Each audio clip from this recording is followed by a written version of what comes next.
In today's video, I am going to teach you how to download protected FAView only Google Sheets files from Drive.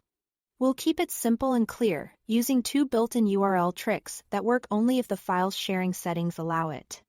The goal is to help you access data you already have permission to view, either by copying the contents or by creating your own editable copy you can download. Always respect the file owner's rights and any restrictions they've set. Start by opening the Google Sheet from your Drive in your web browser. If it's view only, you'll see you can't edit or download directly. That's okay. Let's begin with the method that's best for getting at the data quickly. With the sheet open, click into the address bar. Delete everything after the last / in the URL, type the word preview, and press enter. This switches the file into a clean distraction-free preview. If the sharing settings permit, you can now select the data you need: cells, rows, or columns, copy it, and paste it into your own spreadsheet.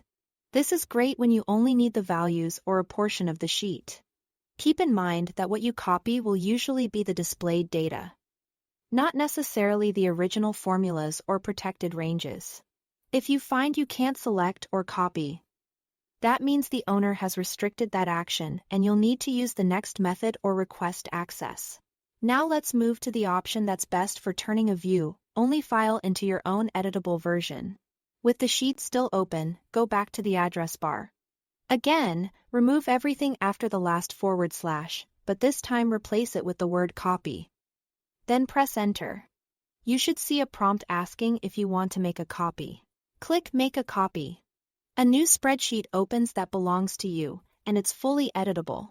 From here, you can adjust formatting, add formulas, and organize the data however you like. If that prompt doesn't appear and you land on a permission page, the owner hasn't allowed copying, and you'll need to request access. When you are ready to save the file to your computer, go to the File menu. Choose Download and pick the format you prefer: Microsoft Excel, XLSX for editing offline, or PDF for a shareable snapshot. That's it. Thanks for watching.